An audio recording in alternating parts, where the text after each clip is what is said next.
ಗದಗ್ನ ASS ವಾಣಿಜ್ಯ ಮಹಾವಿದ್ಯಾಲಯದಲ್ಲಿ ನಿನ್ನೆ ಆಯೋಜಿಸಿದ್ದ ರಾಷ್ಟ್ರೀಯ ಗ್ರಾಹಕರ ದಿನಾಚರಣೆಯನ್ನು ಜಿಲ್ಲಾ ಗ್ರಾಹಕರ ನ್ಯಾಯಾಲಯದ ಅಧ್ಯಕ್ಷ ಎಜೆ ಮಲ್ಹಾರ ಉದ್ಘಾಟಿಸಿದರು.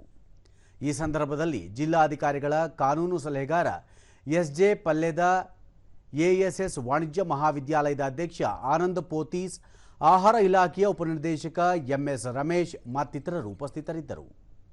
ತೂಕ, ಅಳತೆ, ಪೊಟ್ಟಣ ಸಾಮಗ್ರಿಗಳ ಕುರಿತು ವಸ್ತು ಪ್ರದರ್ಶನ, ಭಿತ್ತಿಚಿತ್ರ ಪ್ರದರ್ಶನದ ಮೂಲಕ ಸಾರ್ವಜನಿಕರಿಗೆ ಜಾಗೃತಿ ಮೂಡಿಸಲಾಯಿತು.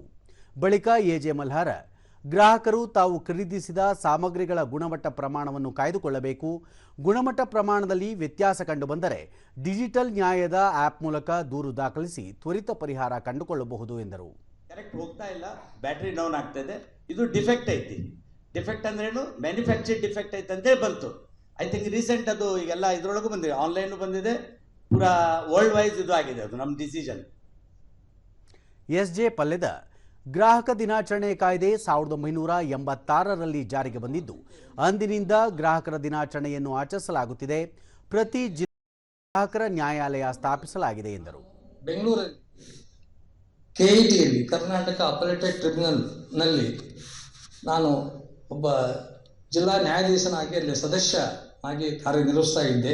ಬೆಂಗಳೂರಲ್ಲಿ ಲೋಕಾಯುಕ್ತದ ಹಿಂಭಾಗನೇ MS ಬಿಲ್ಡಿಂಗ್ನಲ್ಲಿ ಅದು ಆಫೀಸ್ ಕಚೇರಿ ಇತ್ತು, ಕೆಇಟಿ. ಆನಂದ ಪೋತೀಸ್, ಗ್ರಾಹಕರು ಯಾವುದೇ ವಸ್ತುಗಳನ್ನು ಖರೀದಿಸಿದರೆ ಬಿಲ್ಗಳನ್ನು ಪಡೆಯುವುದು ಮುಖ್ಯವಾಗಿದ್ದು, ಯಾವುದೇ ಲೋಪದೋಷಗಳು ಕಂಡುಬಂದರೆ ದೂರು ನೀಡಲು ಅನುಕೂಲವಾಗಲಿದೆ ಎಂದು ಹೇಳಿದರು. You cannot achieve anything in life, and only by seeing at Sri A.J. Maldar, who has achieved this coveted position, you must strive hard to see that you also become a very respected citizen of this place.